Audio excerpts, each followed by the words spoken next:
Jason Maier, how are you, man? Very good. Very good. Wow. How long's it been? A year? Nearly. I think it was about June time last year, maybe. Yeah. Almost a year. 11 months. About a year since you emailed me? Yeah, that's right. Yeah. I emailed you in June last year. Wow. So, yeah. Happy anniversary. Yeah. Thank you. What a year it's been for you, mate. Well done. It's been the weirdest year of my life, for sure. A progressive case for Bitcoin. You got your book out. I mean, I'm sure it has been a weird year. I want to find out all about it. Yeah. Did you enjoy the conference? I did. I had a lot of fun. There's so many people I got to meet in person who have only met, online or through interviews. So just being able to sort of be there and feel that energy was awesome. And I really enjoyed it. It was great. Are people recognizing you? Yeah. So not as many as you, but I think that it was weird. It was a weird experience for me to sort of have somebody call out, every so often, like, "Hey, Jason," and then want to talk to me, and not used to that at all. So it was a new experience. For a photo? Oh yeah, plenty of photos, plenty of like handshakes and smiles and stuff. So it was awesome. Yeah. Just people who know me and have heard of the book and appreciate what I'm doing. So it was actually kind of nice. It's a really nice, humbling experience to go through, and yeah, I'm so happy for you. Selfishly, a little bit happy for you, just to see it happen. To see, you drop an email, yeah, you write a book, yeah, you speak at conferences, it's just amazing. Okay, where do I even want to start with this? What's the weirdest thing that's happened to you? Or weirdest moment you're in? And you're like, I think the weirdest moment. I went to a more local Bitcoin meetup, and it was my first sort of time out in public. That it wasn't designed like I was going to speak at this event, but I just wanted to go and meet people. So I went up where I'm from. I'm in Connecticut. There's nothing going on, so I drove up to Massachusetts for the day. Figured out, all right, I'm going to go there and just have some drinks and meet people. And then there's sort of people in the like kind of pointing at me, and and then people want to come up, and I had a great experience. Met a lot of awesome people. Of course, Bitcoiners are awesome in general, and bought me a beer and kind of take a photo with you and all that. So that was weird at that moment for sure. It was the first time anything like that ever happened. Got home, told my wife, like, somebody asked to take a photo with me, and she was like, "Oh Jesus!" I know that's she rolled her eyes. She was like, "What am I going to deal with?" But yeah, that was the weirdest moment. It's like the first time somebody recognized me out in public, and asked to take a photo with me and engage me about the book and about the project and all of that. So, are you on sabbatical, or are you taking sabbatical? So yeah, I'm a high school math teacher. My academic year is going to be done in 2 weeks. So I've been teaching sort of my full-time teaching job ends in a couple of weeks. We have graduation, final exams, and I'm off. The school has been very gracious to say, I have a 1-year sabbatical, promote the book, travel around, do interviews, just educate people about Bitcoin, even if it's sort of an apolitical, like, here's the basics. There's a huge demand for that. So I'll have a full year to just talk to people about the book, talk to people about Bitcoin, and educate people. And that's obviously very exciting. It's huge. It's an honor to get a sabbatical. It's an honor that my school recognized, even if they don't fully buy into Bitcoin as a thing right now. They recognize that I'm doing good work and trying to educate people about something that's complicated and hard to learn. So when you say they don't fully buy into it, is it specific people? Is it who your reporting line? I mean, I think my boss, and my boss's boss are like, "Hey, it's awesome that you wrote a book. Happy to support it. It looks like you're doing good work." But they're not Bitcoiners, right? They're not supporting me with a sabbatical because they're into Bitcoin. I tried to explain oh, I'm going down and I'm talking to this guy named Peter McCormick, and this is kind of a big deal. And my boss is like, "Who's that? And why is there a pirate flag?" So it's just explaining and just trying to. A lot of people in my normal life, don't necessarily understand the attention that the book has gotten in the Bitcoin space, which is great because it allows me to live a normal life day to day.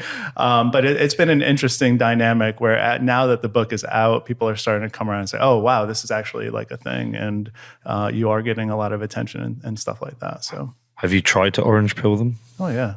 I think that I've offered a a couple of different speaking opportunities at the school where I work. Say, come here and learn about sort of neocolonialism and Bitcoin's response to it. People came out for that. They wanted to learn.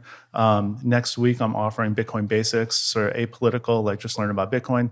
I've like 30 or 40 people signed up to come to that. That's just all in my school. So I've gotten a lot of people just sort of piqued and intrigued, wanting to learn more, viewing things from a different angle. I think that a lot of sort of normies out there just don't understand how unfair the current system is. And so by being able to explain it through a Bitcoin lens, totally new to them. And they're like, a good number of them are like, oh, wow, I didn't realize that. And then they want to learn more. They want to engage with it. So kids as well? Yeah. So my students are all in on asking me about Bitcoin. Okay. So I teach 9 through 12. Mostly what ages is that? So it's about 13 to 18. Okay. Yeah. So like a good range, formative years. And about a year ago, they knew I was writing this book and, okay, that's kind of exciting. And Mr. Maier, he likes Bitcoin. So if we ask him about Bitcoin, he'll just talk about it. And then if he talks about it for the whole period, then he's not going to give us homework because we didn't learn the stuff we were supposed to learn. So let's just ask him about Bitcoin. And those conversations were usually like, how can I get rich, right? It's like a 15-year-old. How can I get rich with Bitcoin? And then slowly, gradually, I've tried to change the narrative. Like, this isn't about getting rich. It's about changing the world. It's about making the world a better place. And it's not about sort of like getting out of homework. They're actually asking like really good questions. I think I was with a student the other day, and he's just having really good questions about sort of monetary policy, and he understands on some level it's set by these people, and that seems comfortable. But like, what if it's this algorithm? He's just asking really deep questions about the process, and answered all of his questions. Tried to be as sort of neutral as possible. I can't really like sell Bitcoin to my kids, my students, but tried to just answer the questions as best that I could. And he just had this moment, he got quiet. This is like a 16-year-old, 17-year-old kid. And he's like, if what you're saying is true, this has massive implications for the world. Oh, I love this kid. And I was like, yes. And what I'm saying is true. And he's like, and I mean like everything, So it's like this kids are making that kind of connection. Whereas like 12 months ago, it was like, how can I get out of math homework and how can I just get rich? Because that's all I care about. I just want to invest money, make more dollars, and then not have to work for it. And just slowly try to disabuse them of that notion. Like, this is not about making more US dollars. It's about changing what money is and using a new technology to make the world a better place. Those conversations have gotten a lot better with colleagues and with students. So I can't stop going down the AI rabbit hole at the moment. Yeah. And I've been in the workplace for 25, 30, is it 25 years? Whatever the number of years are, 25 years-ish.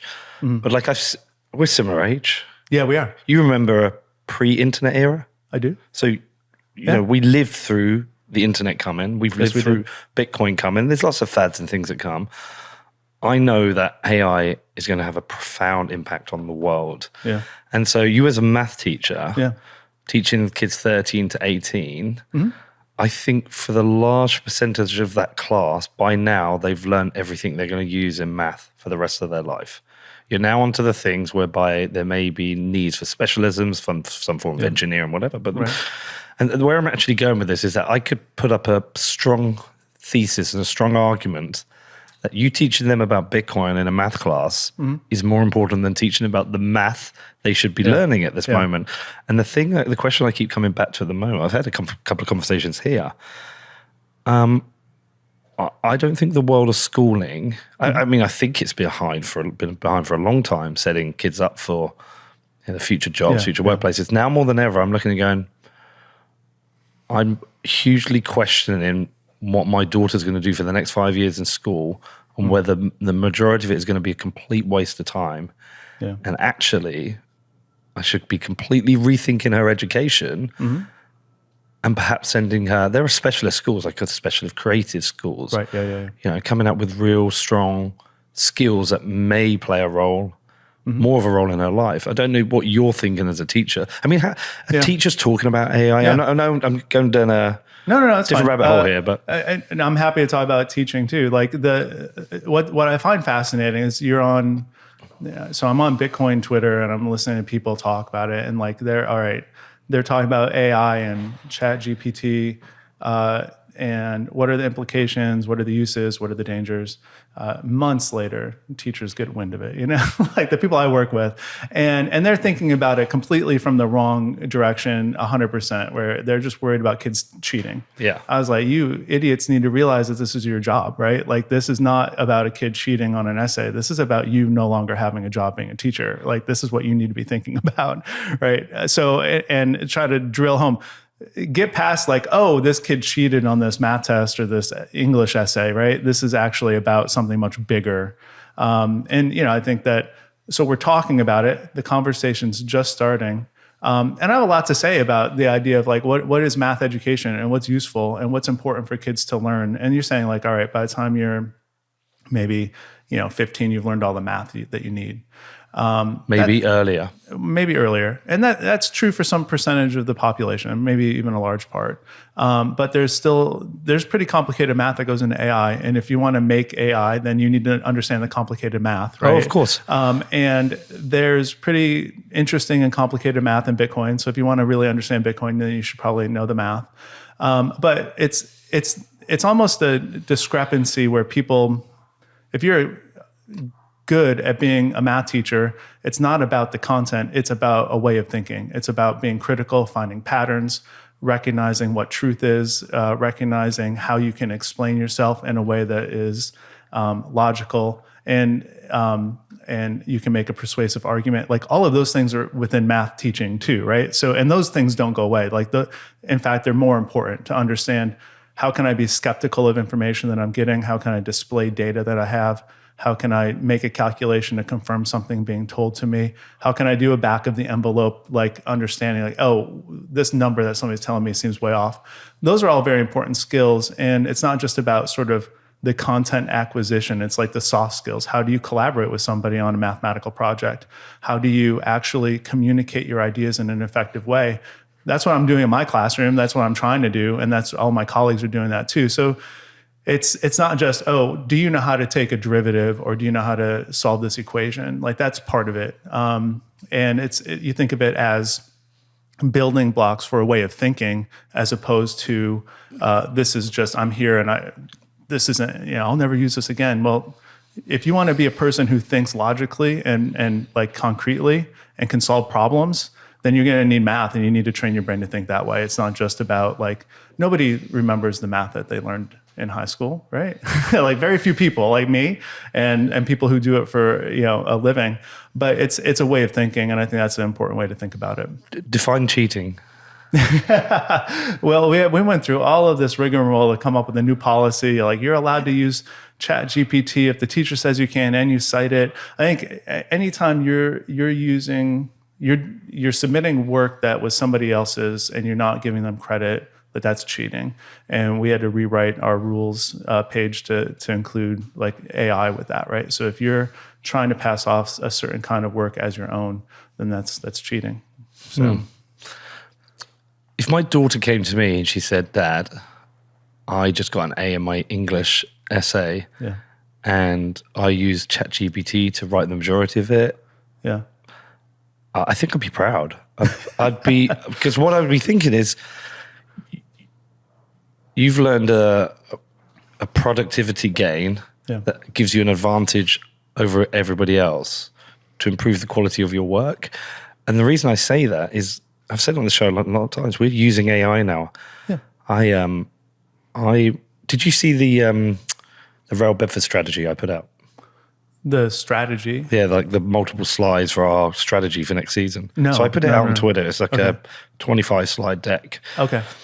I used ChatGPT to structure that. Yeah. And so that gave me a productivity gain, but also an intelligence gain. Sure. And so I see it slightly differently. That's just me. No, I mean, well, it's interesting. I mean, people have been using computers and machines to make their life easy for a very long time, right? There's nothing new about that. It's just a matter of, well, what's being tested and what skills are you trying to assess?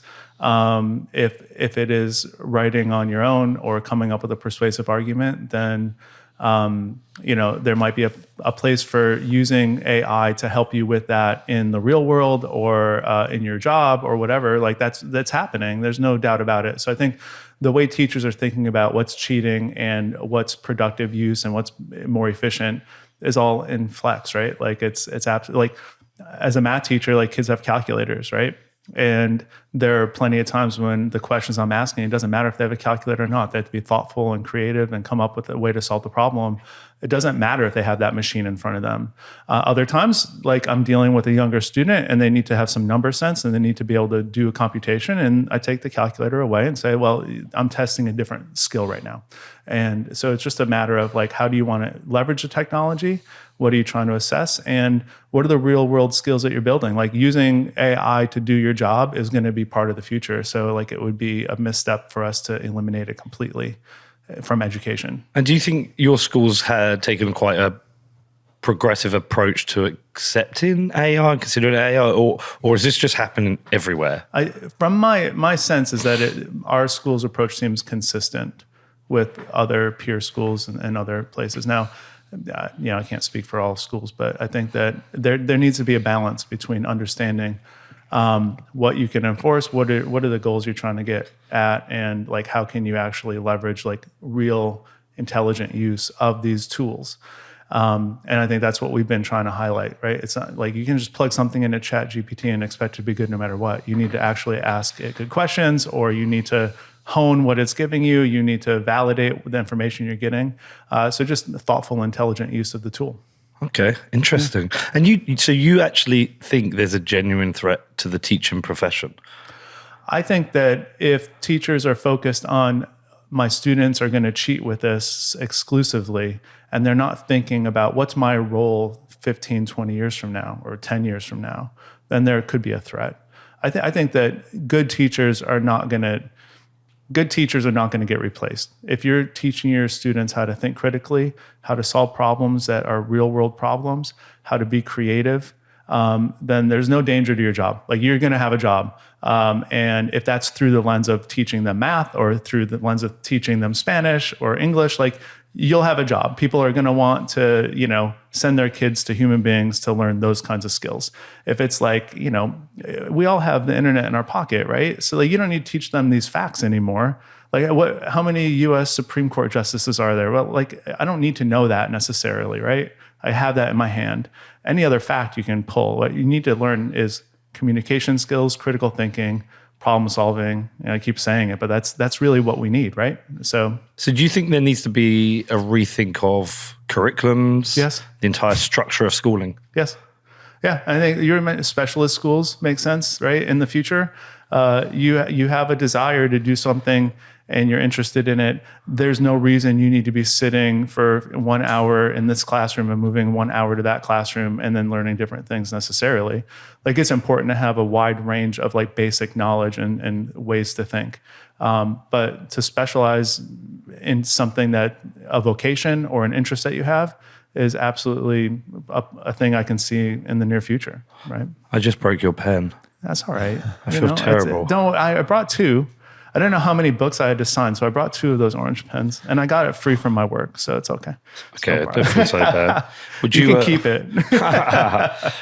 Would you have Bitcoin in the curriculum, or would you have economics in the curriculum earlier, or money? Would you? Yeah, I would. You would, yeah. I think I think almost nobody talks about money, right? And I think almost nobody understands what it is, how it works. So I think that it's and I'm not talking about like a financial literacy course in high school that teaches you how to like balance your checkbook or pay your taxes.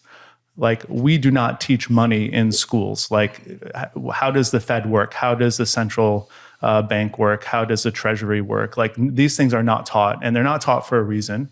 We know that. So absolutely, I would have Bitcoin, general discussion of money, what money is, general discussion of the legacy financial system within a curriculum. I've been asked multiple times to provide that at my school, not by my bosses, right? By people who are like, hey, you should actually teach this. And there's a demand for it, right? Like there's a demand to learn more about it, because every time I explain something about, this is how the Fed works, or this is what's happening at the IMF, or this is how money gets censored or siphoned away from people in developing nations. Like, people are shocked. Like, they don't understand like that these are real problems in the world. So yeah, I think that there should be a place for Bitcoin specifically, and then just generally money and financial systems within our education system. It's critically important. I don't know what's involved to do this, but have you considered moving beyond high school education to maybe becoming a university professor, so you could focus on math, money, Bitcoin, etc.? Yeah, I mean, I originally went to grad school to get my PhD in math, and I was like almost done before I decided that I was going to go and teach high school math. That was my high school teaching. High school math was like my original goal. I did well in university. I was able to like get a scholarship to go get a PhD in math, realize I was not in love with it, right? Like, so in order to teach at the university level, you have to finish your PhD, and I didn't quite finish mine. So I think that the benefit that I have, I happen to work at a really well-resourced school that is obviously open to me trying new things. So if I can write a curriculum, if I can sort of push a narrative to say this is what's important, this is what we should be focusing on, then I think I probably have enough leeway to do that within my current institution. And I'm lucky to say that, right? I think that not just my boss, but like my head of school sat down, and he and I had a conversation about this book. I handed him a copy, and he was like thrilled that it touched on so many interdisciplinary things. It's not just math, it's not just computer science, it's not just economics. It touches on everything. And he was excited to get me in front of parents, students, teachers, alums, and wants to help me do that. So I think I'm at a very supportive institution right now, so I'm happy. And you love being a high school teacher, right? I do. And that's, like I said, that was my dream from the very beginning. Like, I think I decided I wanted to be a high school math teacher when I was in like 7th grade.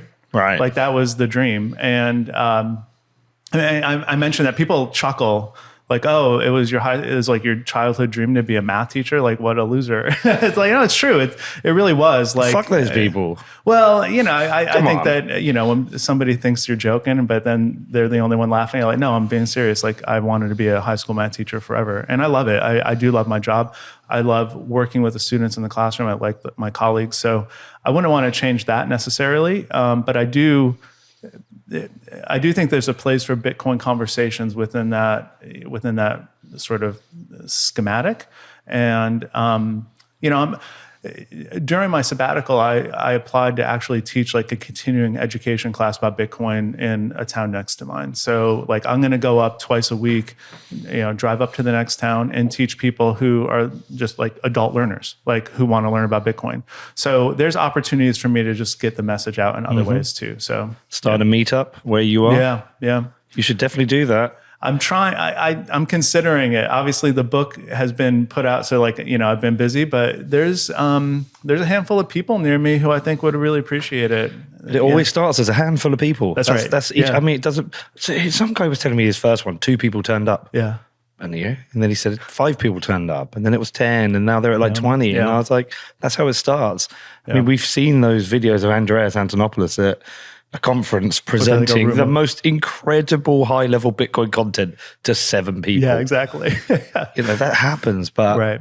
Well, my first Bitcoin meetup in that sense is like me and my friend, like we got together and we would make ourselves a nice mixed drink and we would put on your podcast, Bitcoin for Beginners. That's how we started our journey.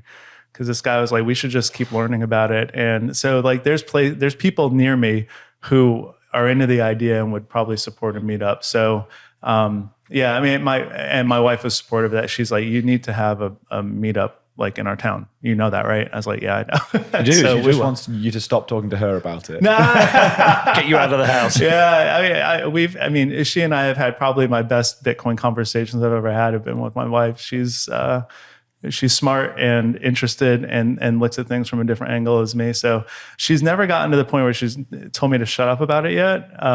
But maybe she does want to get me out of the house and talking to new people. Has she got to the point where she's starting the conversation about it sometimes? Oh yeah. That's amazing. So she goes out and starts conversations with people. And I think it's easier because she has this in, right? So, oh, my husband wrote this book and this is what it's about. And some people are dismissive to that, right? Or whatever. But then every once in a while she'll get somebody who's like interested. And then she can answer questions too. Like, well, what about this? And what about this? I heard that it's bad for the environment. And she can speak to that. And then, and does a very good job of it. And then one day I got this text and was like, hey, I'm with so-and-so. We're at the gym. We've been talking for 20 minutes. He's starting to ask me questions that I can't answer. You need to come over. so I left the apartment, went to the gym, met the guy. You know, he had a lot of great questions, and we got to talking about it. So she's out there. She's spreading the word. I mean, she's, she has business cards for my book and hands them to everybody that will take one. So she's all over it. Well, this is why Bitcoin continues to grow and be so successful, because we have an army of people happy to recruit one person at a time. Yeah, for real. You know, but you're not going to do that. You're going to recruit tens, hundreds, thousands, maybe many more through your book, through the meetup you're doing. And so it's this kind of organic, it's like, I don't want to say a plague, but it's this organic system that continues to grow. And through all these different projects that people are doing. I mean, it's wild this year at the conference. Even though there was less people, you're aware of more projects or things that people are up to that are orange pilling people. And the truth is that if you sit down with somebody and they've got questions regarding things that your book covers, and you can't convince them, it means that they're not ready to hear them. Right. Because I haven't yet heard, I mean, I think there are arguments against Bitcoin, but there aren't good arguments against Bitcoin. And certainly aren't net good arguments against Bitcoin. Right. I mean, and there are concerns, right? There's things that we need to be cautious of, or things at the protocol level that we need to educate ourselves on always. But you're right. I said to a colleague once, and I put this anecdote in the book too, which is, she was saying, "Oh, you're into Bitcoin, right?" Because she saw this little poster above my desk, and a year ago she laughed because I mentioned that I was going to work some extra hours over the summer and I was going to buy Bitcoin with it, and again she laughed at that. So a year later she came to me and said, "Oh, you're into Bitcoin, right?" And I said, "Yeah, well."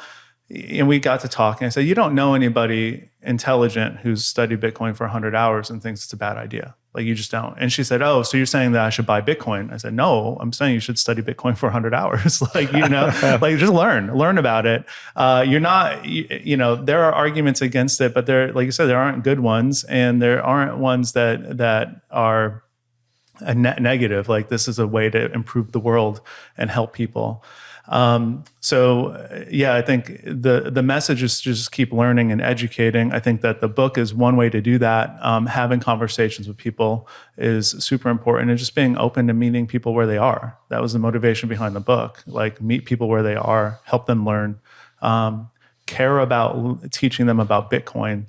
And if they're wrong about Bitcoin, focus on that. Don't focus on all of the other things that you care about that you think they're wrong on.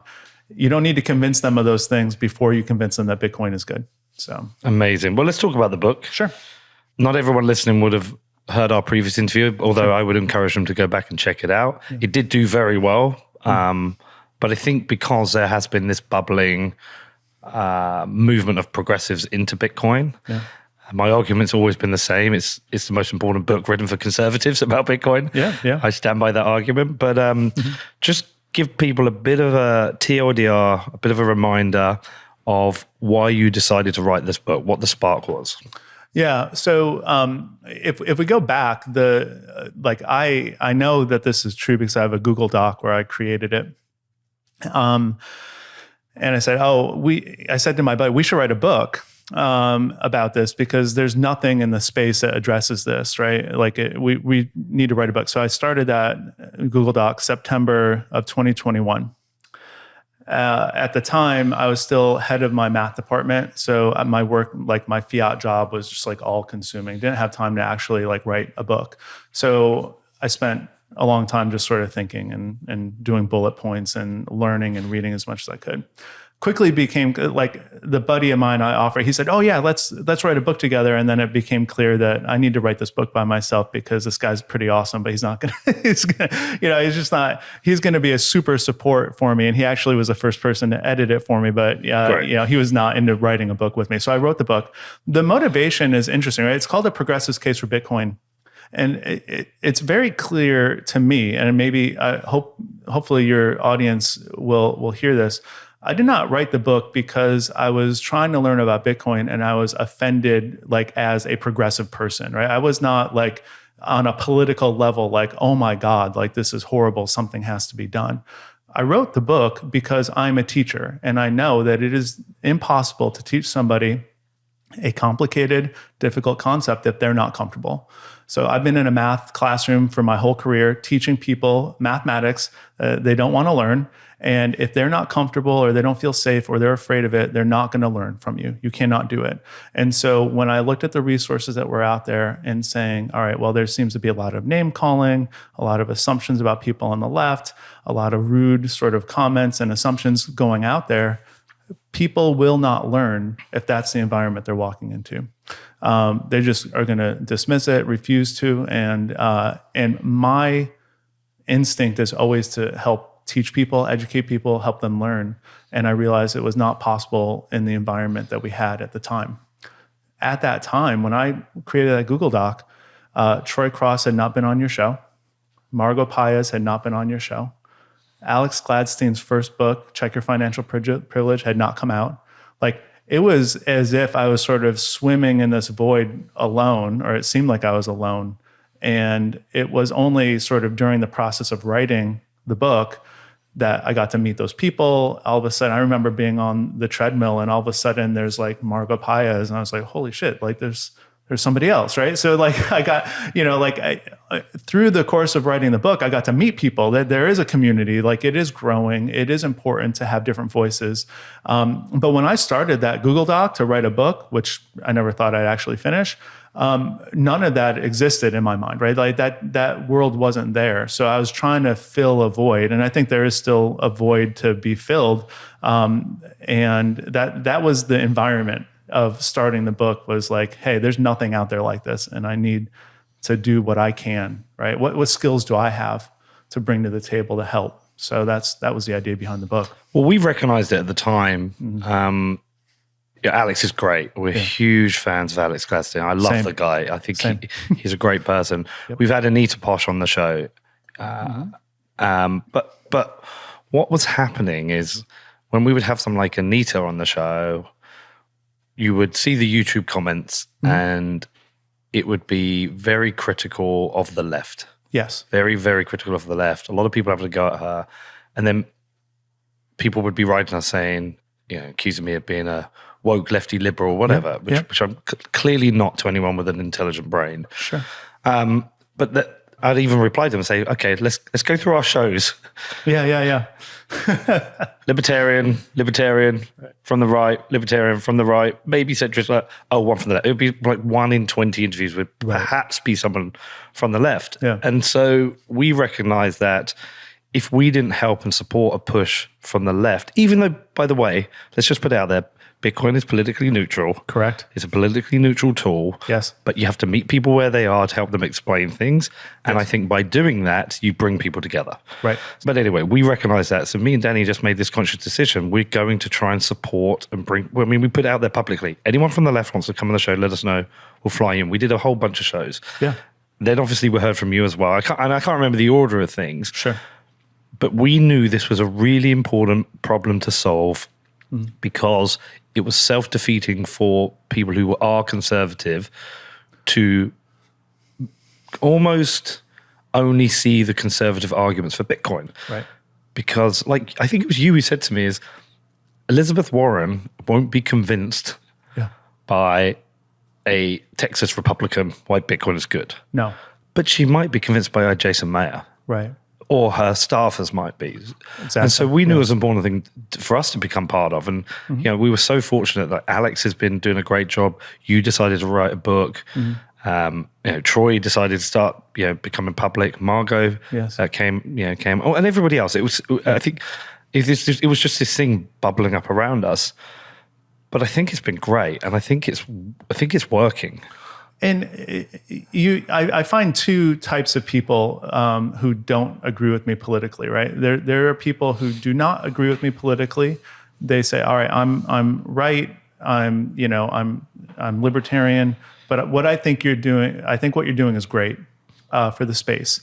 And then there's the people who are just sort of like, go fuck yourself. Right. Well, I mean, I went on your show, Peter. If you remember, I didn't have a Twitter account before I went on your show. The very first. Well, you did. Didn't you have like 200 followers or something? No, I showed up the morning of that first interview. I had 30 followers. That's what I had. So one of the first tweets I ever got after appearing on your show was, quote, "You look like you got hit in the face with a sock full of shit," was the first, that was my introduction. Welcome to Twitter. Yeah, exactly. Right. So that was, so you have people like that. And it's really what your motivation is. Do you want money for everybody that will be a global force on a global stage to help people and to change the monetary system? Or do you want to progress, to advance your conservative ideology and make it so all liberals are poor and like can't participate in the new monetary system? And there's people out there who just want to like squash anything that is, Can I add to that? Yeah. I don't think they just want to make liberals poor. I think what they're doing, if they do, they're actually also making conservatives poor. Because if they're holding back Bitcoin, they're holding back everyone. And that's the key point. It's like you need to understand this. Money for everyone. As you, I couldn't word it as eloquently as you, but this is money for everyone, and you have to put that before ideology. And it's an example of just one first order thinking, right? Like, oh, if only the people that agree with me are into Bitcoin, then I'll be rich and powerful, and then everyone I disagree with. They're not realizing they're just holding back adoption to something that actually is useful and is going to grow one way or the other. So do you want to spend time convincing somebody that they're wrong about the climate or that they're wrong about Bitcoin? Because you can teach them that they're wrong about Bitcoin and get them into the tent and explain things to them without having to call them names and say, well, you're, a climate hysteric and you're an idiot and you don't understand anything. You don't need to do that. There's a perfectly reasonable argument if you care about the environment to support Bitcoin, and it's laid out in the book. Many other people are making that argument too. You don't need to call names in order to prove your point. Get people, what do you care more about? Do you care more about Bitcoin or the fact that some people don't agree with you about the environment or something, Like, what do you care more about? How many Twitter followers have you got now? 5,000 something. It's funny, isn't it? 5,500. I just checked. Yeah. And after that interview, did you go read the YouTube comments? I didn't. In fact, good. Do not read the comments. I don't necessarily want to read the YouTube comments. Do not read the comments. No, I don't read the comments. But people have sent them to. So my students have logged in to watch and like I was like, guys, just so you know, like the YouTube comments, don't read them. And of course, they read them, and they're like, no, actually, Mr. Maier, these are pretty good comments. Like people are supportive of you. So I haven't read the comments. I think it's interesting. For the first time recently, I just sit down with my 8-year-old son and explain, like, sometimes people on the internet say bad things about dad. And, I don't want you to be upset. I don't want you to think that, any of this is real. And, so just trying to like set the stage for him, because like he's going to Google you. He's going to, and it's funny because he's like, he's not so hung up on people saying like I'm an idiot or, a statist or whatever. He doesn't know what that means. But like when people mispronounce our last name, he thinks it's like the huge. Oh, I do it because I say Maier and you say it's Maier. Yeah, and which is fine. But he's like really upset. He's 8 years old, right? But whatever. But like that, it was kind of an interesting moment where I just sit him down and say like, well, sometimes people are going to say I look like I got hit in the face with a sack of shit, and you need to be okay with that. So you've been through all this, haven't you? Yeah. Do you want to come and explain? You're too tired. Yeah, Connor had to go through it all, Googling me and finding articles or finding comments, and Scarlett's the same. It's interesting because I'm not famous. Like I had actually a pretty insightful student of mine tell me like, you don't want to be famous. You want to be famous in your field. like in your specific thing, right? So you want to still be able to go to like Starbucks or whatever, but you want to be well known, right? And so the fact that like some people recognize me, or that there's some attention, or that, you know, I'm doing an interview, like kids, you have to be quiet, I'm going upstairs to do an interview about Bitcoin. Like, it's kind of a big deal for him, right? So I'm just trying to set expectations about what it's like to have a somewhat of a public persona about something like that. It's a very weird thing to go through. That's hard to prepare for in a number of ways. Learning to deal with negativity. Yeah, I have to deal with a lot of that. It's not great. Learning to deal with saying stupid things and then permanently living on the internet, and people bringing them up and screenshotting and however many times you say, yeah, I was wrong there. I walked that back. It still lives with you. That's something to live with. And then, the latest trend is in-person attacks. I had it this week. Oh, is that right? Pretty much had a guy try and start a fight with me in a bar. Wow. Yeah, it was awful. It's like, and it's rare for the online trolling to go into the real world. It's happened twice. Yeah. And I can expect that can grow. And there's a lot of things to deal with. And I think that's why, people who have had fame, they say to people, you don't really want this. No. I mean, like, I'm just a shitty little Bitcoin podcast. I've got no idea what it's like for people with real notoriety, what it's like to live with, whether you're a pop star or a footballer, you're dealing with constant shit, or like all I get mainly is like you're thick or you're fat. Sure. I just get that. But like, we know black footballers in the Premier League get a constant barrage of racism online. Exactly, yeah. And this, I have no idea what it's like to live with, but it makes your world smaller. Yeah. Well, I'll say you've been a great model in terms of just being online and admitting if you've made a mistake, or that you don't know something, or that you're learning. I think that's a great model. I found, and again, I don't get the same attention that you do, so it's not a comparison. But like, I get people who are shitty to me online, and I just realize if I ignore them, then they run out of steam, right? It only, like, even the most persistent people who are just like every tweet that I send out is just going to write something shitty, right? But that lasts for like a day and a half, 2 days, and then they run out of steam. They go on to something else. I don't give them any energy, and I don't realize, like, they don't know what they're talking about. And people who want to engage with me in good faith, happy to have that conversation. It's probably the most common mistake I've made on Twitter, is assuming that somebody's engaging with me in good faith when actually they're trying to be shitty, and I didn't realize it at first. You learn that mistake. But I mean, you just sort of ignore those people. And I've never had an experience where somebody's sort of brought that into the real world. Everybody's been kind and polite, at least on the surface, towards me. So that I can't imagine. I think you're a really great advert for somebody who wants to do something in Bitcoin. And I think it's a really good advert. These people are really shitty online who are yelling. I think always a really good reply from maybe a dev is when somebody's really criticizing Bitcoin, and they reply and say, well, go and build something. Yeah. Go and code Bitcoin. Right. Go and change it. Go and create the world you want. But one of these things about Bitcoin is once you're in, so you're going to do your sabbatical. Yeah. And I'm going to imagine, I don't expect you might tell me I'm wrong. I could be completely wrong. It's wrong of me to say this, but I don't imagine you're now going to teach high school for as many years as you maybe would have without the book. There may come a time where actually your role changes, something changes.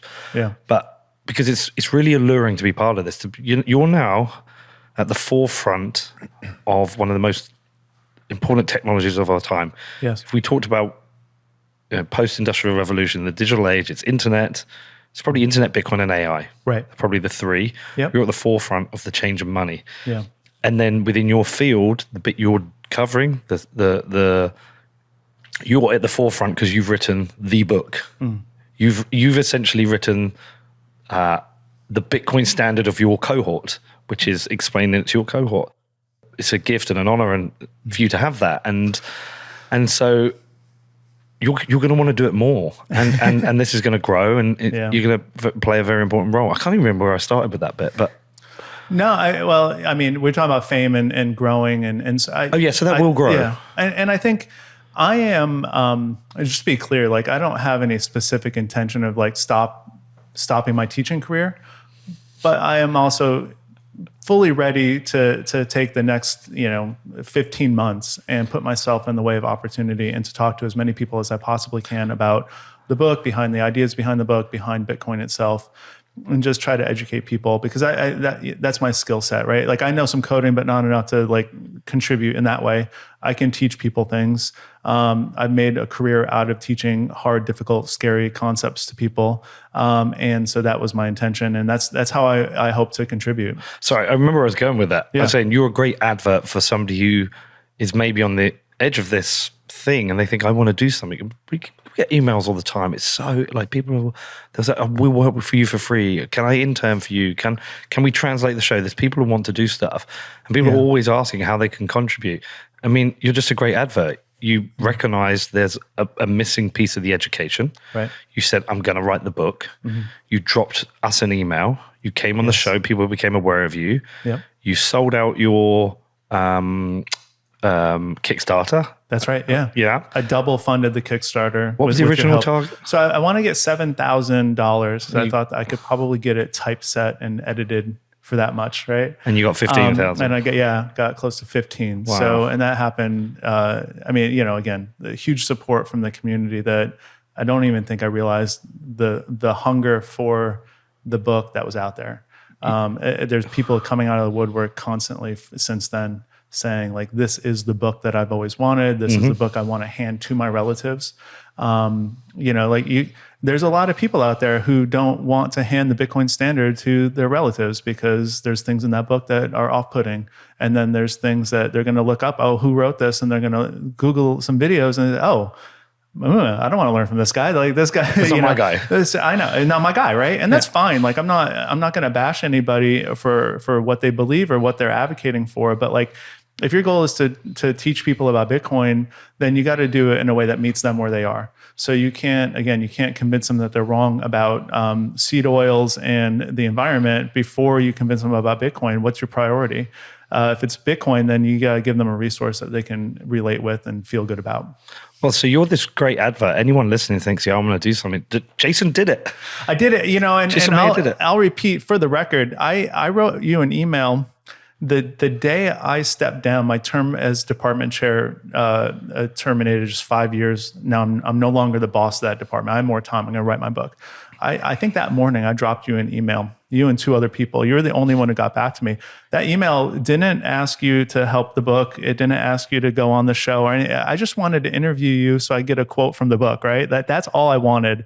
And obviously since then you've been a huge support for the project and of me. It's been a huge deal and I thank you. But like that was the moment where I said, why not? Like this guy's got an email address. I'll just drop an email. This is what I'm doing. And this is what I'm trying to do. And it spoke to you in a way that resonated. You do understand this is a symbiotic relationship though. It isn't just charitable. I wasn't just like, what a nice guy. I want to help him. Yeah. I recognized the gap. You filled it. Yeah. I was like, well, we should get you on the show because that's a topic. Yeah, we monetize these shows. I know. Yep. So you came, like the brass facts, we monetize these shows. You come on, we sell ads on them. I'm fully transparent about that. And I also knew that if we did this, you and I would have a very strong relationship from the start. Yeah. If you deliver on the book, then you're going to be on this show for years to come. Mm-hmm. I wanted to support you, but I also recognized it. And it means a lot. I'll tell you, because the two other people that ignored me, they're not as big as you, right? So like it was like, I'll never hear back from Peter, but maybe I'll hear back from this other person, right? And they just ghosted me or ignored me, and they have every right to. Like nobody's ever heard of me, but you didn't, and I think you're right. Like it's symbiotic. It's not by any measure equal. Like the book exists because you saw a need for it. No, the book exists because you wrote it. The book exists because I wrote it, and people know about the book because of you. But they would have found out anyway. This would have happened anyway, maybe at a different time, a different level, but it did start with that email. Danny and my relationship started with an email. Mm-hmm. My relationship with other people started with, I emailed Jameson Lobb and said, can I interview you? Like third one in. Yeah. He did it. Or even before that, I said to Rich Roll, can you teach me how to make a podcast? All these things just start with somebody putting one foot forward and saying, can you help me? Right. No, and it's, I mean, it really was that moment where it said, all right, if there's a book out there that you'd like to read and it doesn't exist, then you need to write it. And I've never written a book before. I said, well, all right, I'll try. I've gotten feedback about my writing before the book, about my writing in 2 categories, that it was like positive feedback. One is that I write very efficient and effective work emails. I give details in the way that it needs to happen that's productive. And so I get compliments about my work emails sometimes. The only other time anybody told me like I was had any decent skill at writing is when my wife and I, before we were married, were going out. And we had like a long distance thing, and I would write her like emails, and some of those were like amorous, and I would describe things, and she'd say, "You're really good at this," right? So like that was like the big actual romantic. Yeah. So I thought I'll try. You know what I mean? Like I know how to explain things, or I think I do. I care about this quite a lot. Hopefully I can speak to people, but the idea to write the book and then to reach out to you, I mean, again, it's just like, if you have an idea for something, go out and do it. Like my life has totally changed since I made that decision.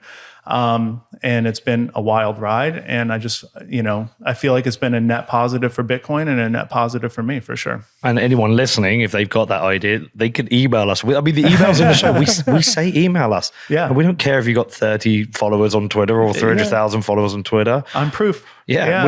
We want Bitcoin to be successful. Yes, it's great to talk to Michael Saylor and hopefully Jack Dorsey one day and get all those downloads. But at the same time, the strength of this show is a diverse audience, and it's important to have new people coming in with new ideas. The libertarian Bitcoin group is a smaller part of Bitcoin. I mean, it's probably net more people, but a smaller part. Bitcoin will be successful because it will meet people where they're at. And anyone listening, they got an idea, they can email me and Danny, and we read every email. We reply to every email. We want to find the next Jason Maier, and we want to talk to the next Troy Cross, because you people you're so interesting. You're different. You've got a new conversation. So I'm so glad you wrote me that email, and I'm really, really, not to be a dick, but really proud that you delivered it. I was honored when you asked me to write the foreword. Yeah. It's not my wheelhouse. I think the foreword is great. It's a highlight of the book, and people should buy it just to read Peter's foreword. No, it's true. But did I tell you I use ChatGPT for that as well? Did you? Yeah. So I had all my arguments. Yeah. And I had a writer's block, and I kept delaying. Let's be honest, I kept delaying. Jason asked me, and I was months late on a forward of a few hundred words. And it's been out last year otherwise. Yeah. No, I mean, at one point you said, set a deadline, and every day I'm late, I'll send you like 0.1 Bitcoin. 0.1 Bitcoin. I said, I'll double my Bitcoin stack if he does this. I think, I mean, in all honesty, the forward you wrote is great, and it's really sets up the argument for the book and the need for the book very well, because there's people still out there who don't understand why does the book exist, right? I think that there's a lot of people in the Bitcoin narrative and culture and space right now who are living with this privilege of being in that dominant culture, saying like, well, I'm libertarian, I'm conservative, I think Bitcoin does this is how I feel about the government, and totally willing to talk about all of the politics and the political ramifications of Bitcoin when it suits them. And then as soon as I drop this book, it's like, well, how dare you make Bitcoin political? It's like, wake up, like this, it's been. And it's not, I'm perfectly on board with saying Bitcoin itself is a political technology, and it transcends politics in a way that it has been defined recently. I make the argument in the book. But if you want to reach people, like, you need to actually make that connection first and make them feel comfortable so you can get to that point where it transcends. Because otherwise, what are you transcending? Is people who agree with you already.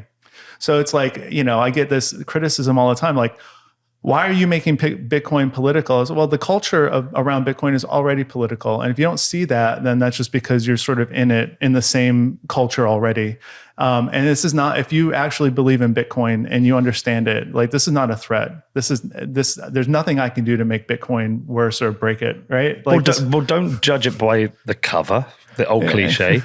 If you've got a criticism of the book, go and read the content and get in touch with Jason and say, I disagree with you here. Sure. And come and get the arguments, but not the scope of the book. And I don't block people. So if you disagree with me and you don't threaten me, then I'm not going to block you.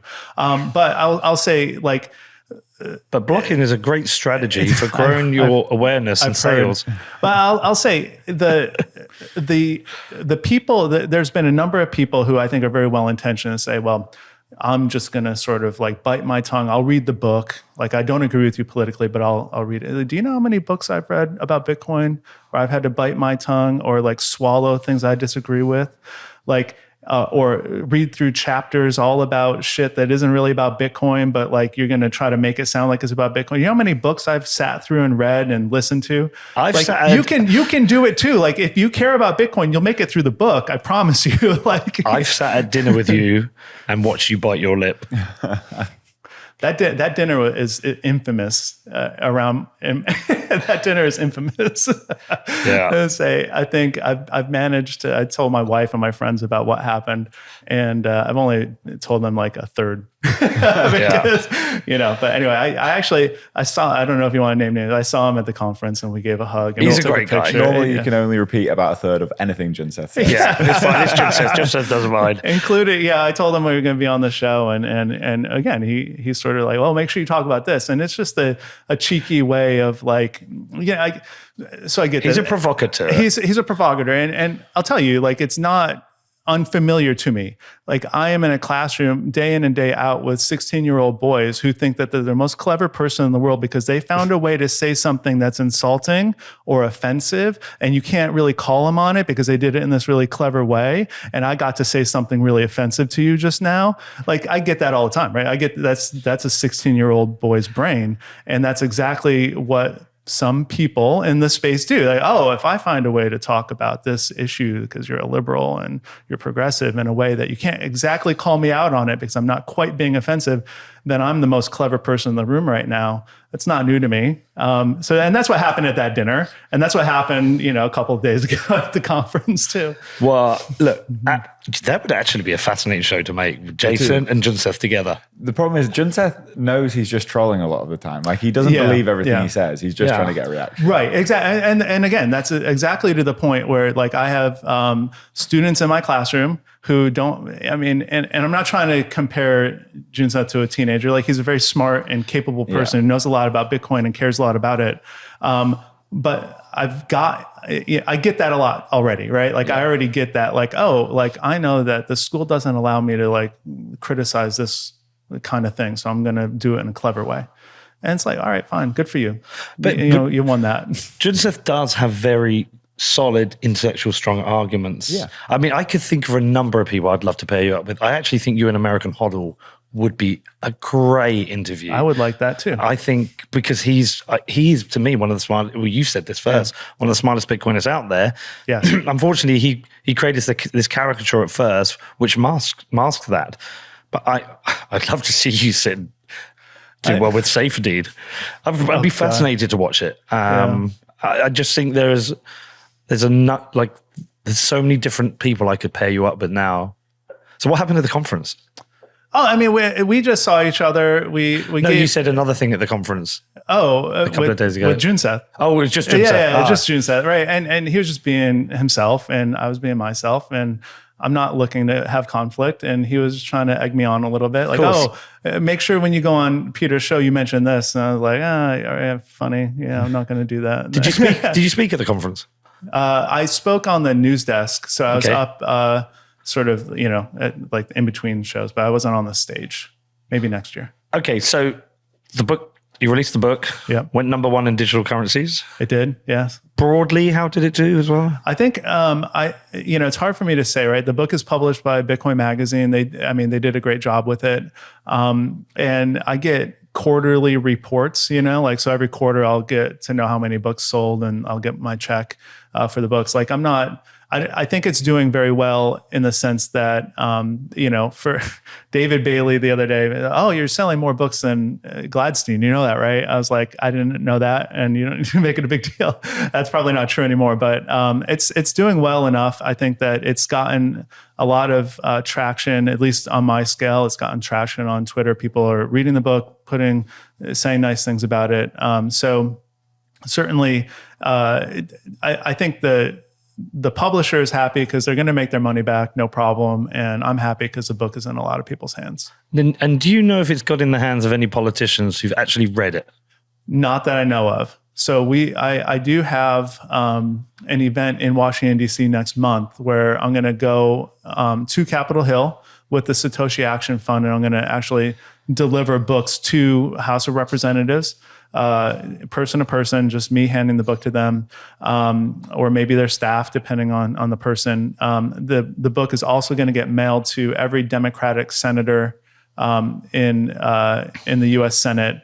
That was part of the Kickstarter project. So the book will get to politicians. I think that it's a very good book to let them know what's on the horizon. I don't think that these Democratic politicians understand that this is going to be the next thing. You're not just going to be able to bash Bitcoin to get votes. You actually have to understand it, and some of your voters are going to like it. They don't know that yet. What about their staffers? Because what I'm starting to understand now is they're the influential people.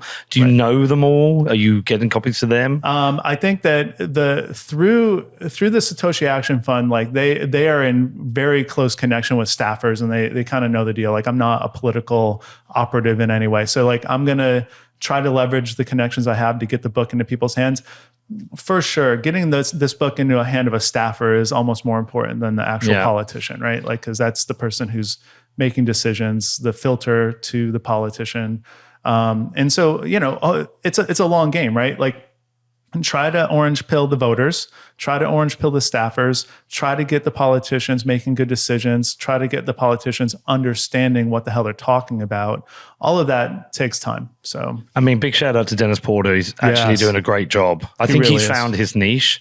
And he's good at it. Yeah. It's been interesting to watch him find his niche. I think he's found it, and he's had a great impact. Again, big shout out to Dennis for that. Is there anything we can do to help? Can we donate books? So there's actually a Geyser fund for that particular project, right? So if you, what's the URL? And it's Geyser Fund /progressive, something like that. We'll put it in the show notes. Yeah, you have it in the show notes. But how much is there a target raise? So the target is to get as many copies as possible purchased for members of the House. So I think there's probably 2 million sats have donated so far, but that trip is at the end of June. So I'm flying down to Washington, D.C. It's the day after my son's birthday, going to fly that morning, just be there to just hopefully orange pill some politicians and hand the book out. Any donation given will go directly to buying a book for a politician. So that's one thing that people can do to help. Well, we'll make a donation. Mm-hmm.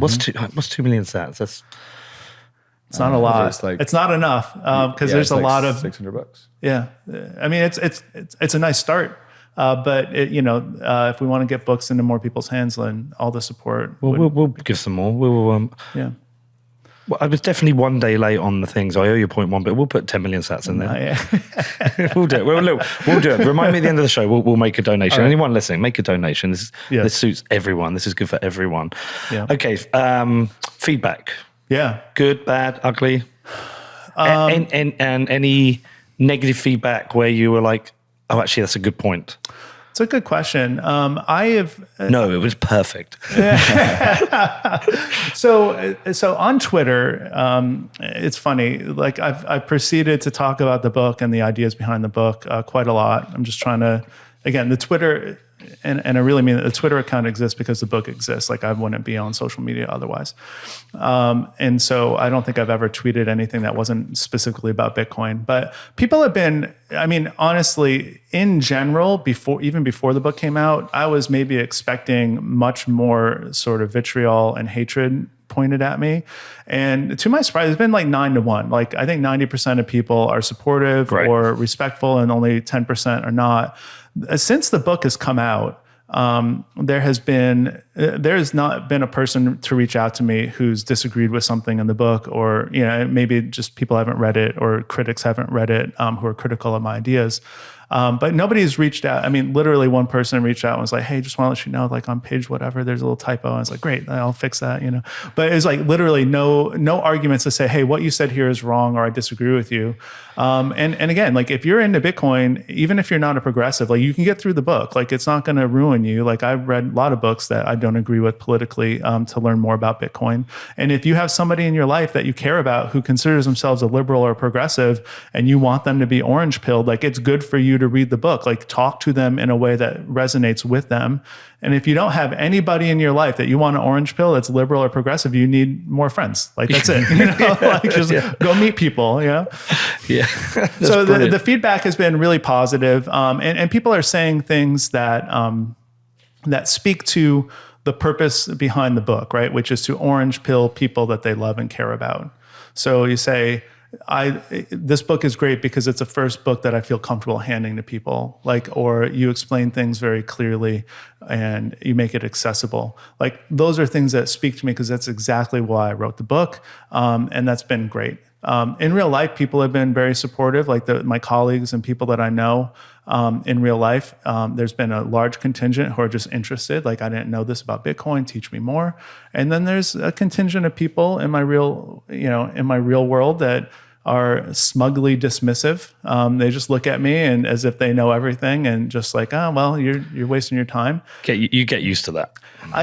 I've been realizing that those people are going to have to learn about Bitcoin eventually, and there's going to be a moment where they realize, oh shit, like I had Jason in my life, and I could have asked him some questions in a intellectually honest way instead of being smug and dismissive. And they're going to come back to me possibly if I'm still around, and it's going to be a real test to see if I can respond with love and care, because I want to. You will. I will. But you You're get a really loving, caring guy. Come on. I try to be. You are. Yeah. Have you got examples of people you fully shifted? They were dismissive. They read it and went, I get it now. Yeah, I've gotten a lot of people who have been open to the idea and then read the book and be like, all right, well, I get it now. Like this is bigger than what I thought. This isn't just sort of an investment to make more dollars. I get the social impact. I get the reason why money is broken, and I want to learn more. I've gotten people who maybe not like against Bitcoin yet and have totally changed their mind, but a large number of people who just didn't know the first thing about Bitcoin and who just like thought that it was this, magic internet money and it was fake and it was just copy and paste and it's not worth anything. And I've just been able to reach a large number of those people by explaining both Bitcoin and the legacy financial system. It's a theme throughout the book, right? Like you can't learn about Bitcoin without learning about the legacy financial system. And when you do that, you get a lot of people who start realizing, oh, this is why I kind of feel things are broken or things are unfair, or that like the world is set up to enrich certain people and not others. And it's a completely different lens than what the politicians give you and what the media gives you. It's just a new lens to look at it. And people have been really receptive to that. They already feel that the system's broken, but they don't have a vocabulary for it yet. Yeah. And that's been really great to see them sort of gain that conviction and that vocabulary to talk about the problem. And what about yourself? Have you found you've changed in any way, maybe become also the other way, a bit more receptive to conservatives, a bit more tolerant, a bit more...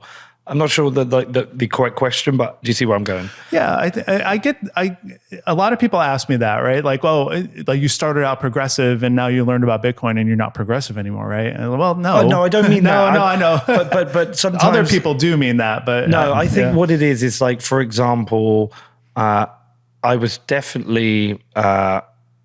I definitely wasn't a conservative child. Sure. Even though my dad was, right? Sure, yeah. I think it's hard to be a conservative child. Because you see the world with empathy and joy and happiness, and you want fairness, and then you learn how the world works, and delivering fairness isn't exactly how you think it should be. Yes. But I would say there's definitely conservative ideas. I've become more I've become more empathetic to through coming into Bitcoin. Yeah. Things I hadn't thought about before. Right. You know, like understanding, a perfectly good one is the understanding of the welfare state. Yeah. Its role and where it can, you know, what good it can deliver and where it can also, what negatives it can cause. That's just an example. So, I mean, to the extent my views have changed, I think that I have become probably a little bit more skeptical of politics and the political establishment than I was when I started the journey. I think when it's fair to say when I started, say, all right, well, there's politicians that I agree with and politicians I don't agree with. And if we get the right person in charge, then like good things will happen. And I think through my journey of Bitcoin, I've realized like I'm less faithful to that idea. Yeah. I think that the incentives don't match up for either side of the political aisle to do the right thing. I think that there's people who are very good at talking to both sides and telling them what they want to hear.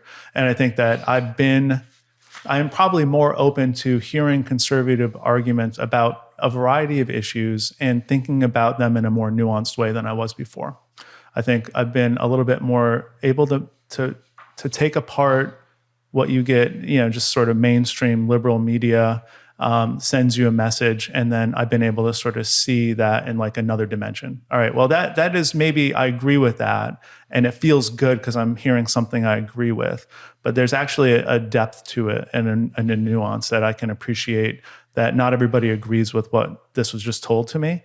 So I think that, and that's important, right? Because you want to have a conversation with somebody you don't agree with. Like that's not happening now. Like I'm not having conversations in my life day to day with people I don't agree with, but like by discovering Bitcoin, I can see like the arguments, even if I don't have to agree with them, I can say, well, this makes sense. And I understand why you would say that. There's a lot of things about the welfare state or the political establishment right now that exist because of the fiat money system, right? Like there are band-aids put on top of an unfair and unjust system to try to make it look a little bit more fair or to try to ease the suffering of people who have been like mistreated or like financially abused by the system. Like I don't think we can snap our fingers and say, well, the right thing to do is just to get rid of all of that because it's based off of a faulty system in the first place. So you have to get a new system in place. You have to move towards a new system, and you can't just dismantle all of the safety nets and all of the welfare state that exists now because those are in place for a reason. And that reason is mostly fiat money. It's just like ruining the social dynamic of money and all of that. So my much more nuanced views about lots of things, I've not become necessarily more conservative. so. But I think that's a fair way of explaining it. Understanding the incentives of the this political industrial complex. No, and it's true. And I'll get people who interview me about Bitcoin who are conservative, and I'll make that point. Well, like, you know, Democratic politicians are just saying this because they know it's going to resonate with certain people, and they're not giving you the whole story, and they think, oh, it's great. The same thing is happening on the other side, right? Like it's happening all over. So I think that it's just sort of transcends this political. You know, I had a conversation with my wife the other day. And I'll just say my wife is the smartest, most capable person I know. She's also way more liberal even than I am. And we watched this documentary the other day in which like the police and government had sort of misused their power to arrest somebody in this documentary. And we ended it, and she's like, that's like horrible that they would abuse their power and break the rules to arrest this person. And we got into a conversation, and through that conversation, you sound like a Bitcoiner.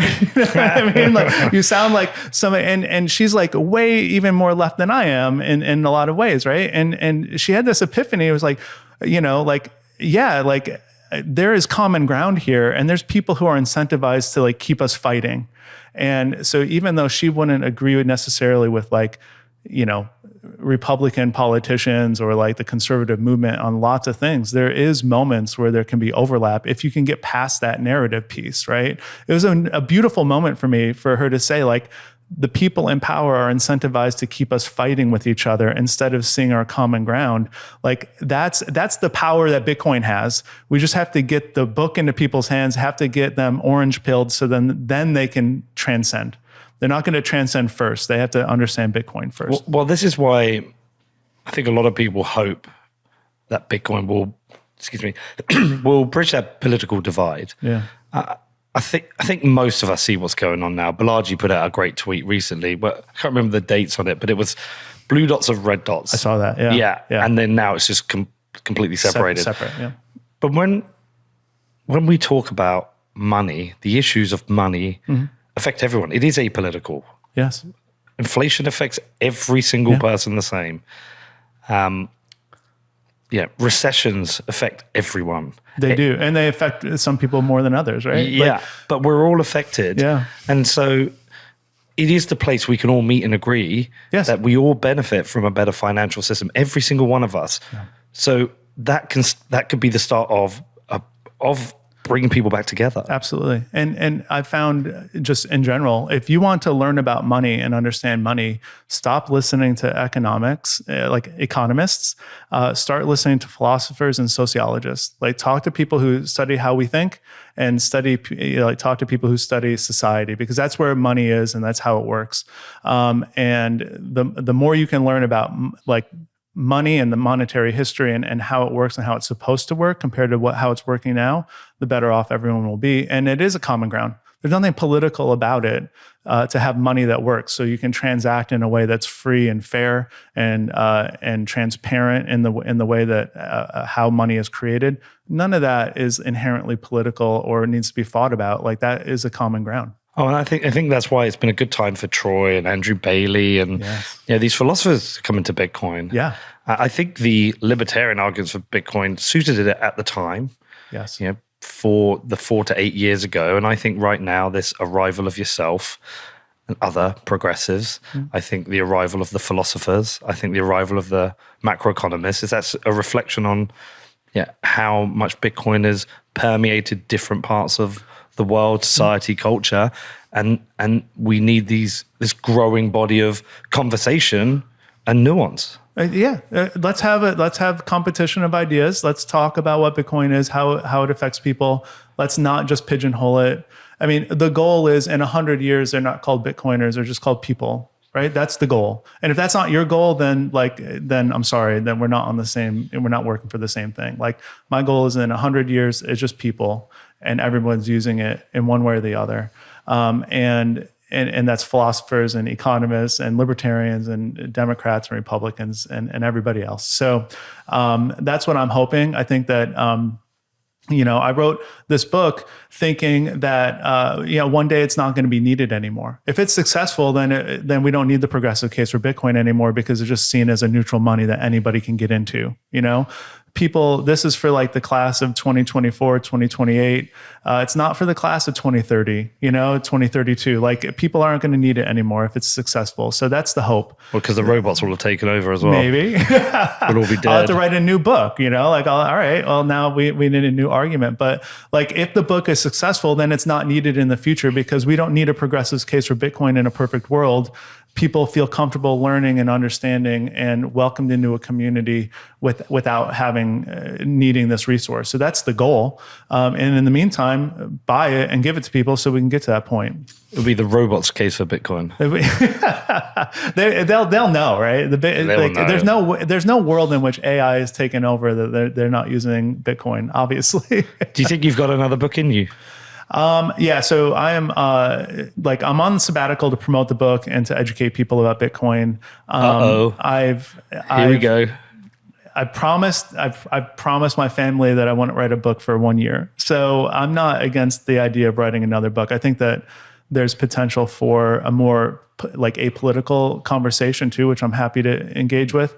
There's room for actual curriculum that can be written that I would like to be part of. I think there's lots of potential for more projects. So. I think an apolitical book framed as this is apolitical, framed as this is money for everyone would be a fantastic book. Yeah. And again, I did not get into writing the book because I was this offended, snowflake progressive. It was because I was a teacher and I knew that people weren't going to learn otherwise.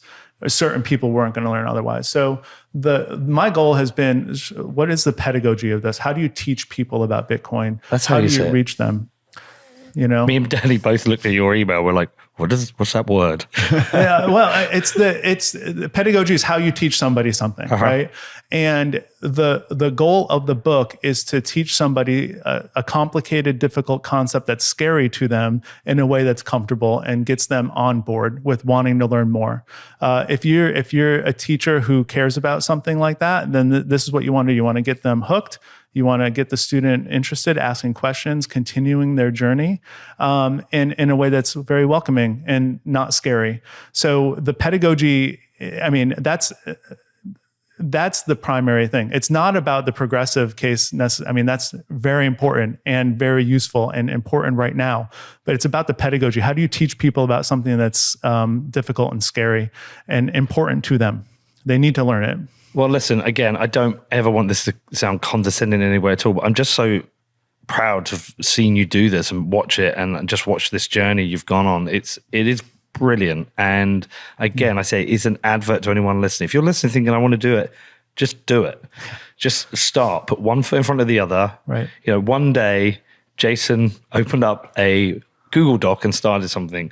Yes. One day I went on Amazon and bought some microphones. You know, one day Danny dropped an email. One day Connor came to me and we had a conversation about university. And you put that first foot forward and you keep going. And if you're listening, you want to do something, we will help. Reach out. If we like the idea, we'll support you. Anything I've not asked you about that you wish I had? Any part of this you wanted to explain? No, I mean, well, I think that obviously the book it's a passion project. It's something I care very much about. The intention is for people to buy it for themselves and for people that they love. If you have people in your life that you love and you want to orange pill and you think this book is good for them, then I hope it serves that purpose. I think you can. The website for the book is bitcoinprogressive.com, so you can buy it either through Amazon or Bitcoin Magazine. And I think that the real hope is that we just reach a new audience, right? The marketable target audience here is huge. There's a lot of people who consider themselves left of center, who know nothing about Bitcoin, and who will be open to learning if they're presented with an argument that makes sense to them. So we're talking about an absolutely huge population of people who can get orange pilled through conversations that you're having with people and by reading the book and looking at other resources. So I'm very optimistic about the future and about how we can actually start educating people about Bitcoin. Audiobook? Audio, yeah, so great. The ebook is coming out this summer. Audiobook should be released in the fall. Are you reading it? No.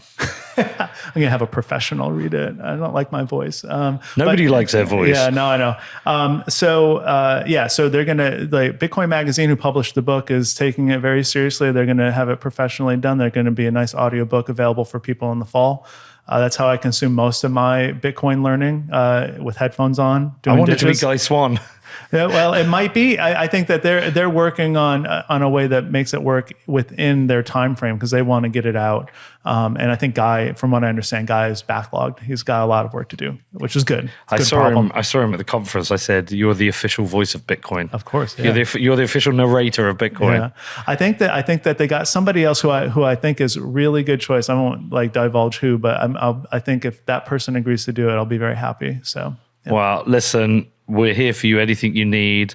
Hopefully you don't get too big that you won't come on our show in the future. That's not going to happen. But we will support everything you're doing. Stay in touch. Honestly, I'm so happy for you. And thank you for asking me to write the foreword. That was a real honor. Well, thank you for doing it. And thank you for all your support. That's great. Thank you, ChatGPT, for helping me do it. No, sorry, I didn't even finish that thing. So what happened was I just had a block. I was like, how do I structure this? So I put in ChatGPT. I said, help me write a foreword for a book. These are my arguments, put into a structure. And so obviously it spat something out. Yeah. So then I copy and pasted that out and then rewrote it based on the structure. Sure. But it was that kickstart and it gave me the structure. And it's super useful. And I barely write any long piece these days without using ChatGPT to get I use ChatGPT and Grammarly. They're my two tools. I use a calculator sometimes to do arithmetic. It's fine. It's fine. Yeah. ChatGPT is a language calculator. That's it. Yeah. All right. Just helps you get started. All right, man. Well done. Stay in touch. Good luck. Yeah. Thank you. I don't know when I'll see you next. Are you going to pack Bitcoin?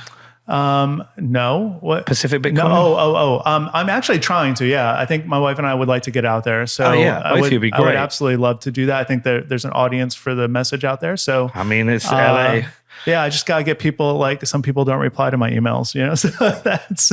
Yeah, but then come to us. Tell us what help you need. All right, I will. All right, man. Awesome. Listen, keep doing this. Thank you. Congratulations. Yes. This is all so cool. All right. Thank you too.